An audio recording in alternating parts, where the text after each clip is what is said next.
day, virtual cyclists. This is Chris Schwenker from the ZOMbeez. Last week was a very, very important and momentous week in the very short history of the ZOMbeez and what we're trying to do. As I've mentioned on numerous previous videos, I've been working hard for quite a while on trying to get an answer concerning the adaptive athlete representation and inclusion topic on Zwift. And I contacted them about a year ago when I was told that I should be patient. They have a team working on it. And I kind of put it on the back burner because, what can I really do? I can keep pushing them and, they can keep pushing back, but that's not really going to help the cause. But then when RGT and Echelon Promotions took the initiative to create a handbike avatar, and then I contacted them, and they were very forthright in allowing me behind the scenes access, and I wrote the article and was picked up by Cycling News, and it created a decent amount of awareness, and that gave me the opportunity to circle back to Zwift and ask them some pretty pointed questions, and to their credit and laudably they answered them, and I was then able to put them all together in another report, and that report also was picked up by Cycling News. They made a commitment to the issue, and they feel that it's important. And basically, the article explained that Zwift is actively trying to find ways to get this done. So, that's the short answer.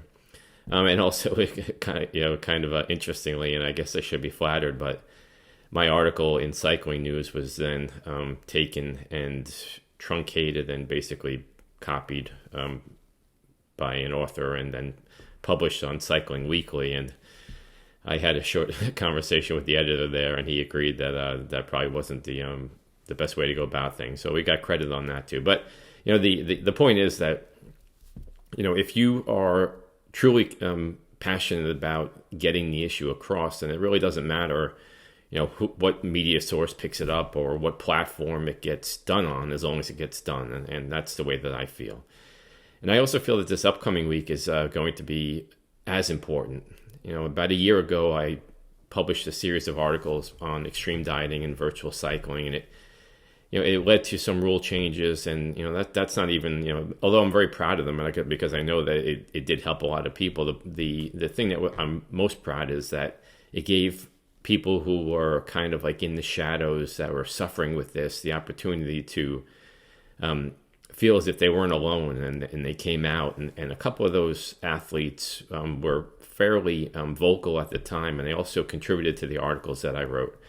One of them is an athlete by the name of Tom Gates, and the other one is an athlete who's by the name of Alice Lethbridge, and you've probably heard that name because she's not shy about speaking her mind. But the one thing that she should be admired for, and Tom as well, is that they spoke their mind about the demons that they have with disordered eating, and in more extreme cases, that bordered on eating disorders. And one of the reasons why I wrote those articles is because I've fallen into that category a few times in my life, and it's serious. And I'm not an elite cyclist. I like to compete, and I like to do the best I can. And even I can fall into that trap.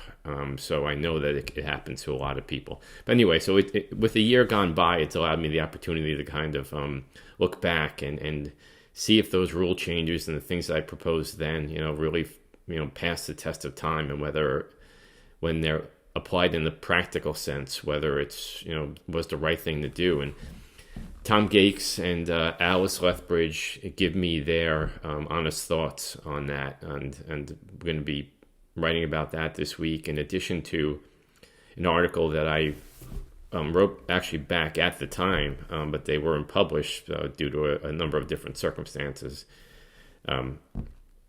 which I don't really want to get into right now. But I put a lot of work into an article based on a proactive approach to the topic. I always feel that, like, if I'm going to be constructively critical about something, then it's really not fair to put that out there without also presenting some sort of solution to the problem. And I did that, and those rule changes were made at the time, and this is taking that to the whole next level. And Dr. Adam Upshaw, who is a contributor to the Zom and is also an expert in the field of exercise metabolism and exercise science, he helped me out a lot with those. And I hope that it comes off in a way that is also very helpful, and perhaps gives the virtual cycling platforms the opportunity to take a look at early identification, being proactive in education, and ways to not change rules, but ways to actually change lives by making people more aware, and making people more aware of how they can get help or how they can identify issues in themselves.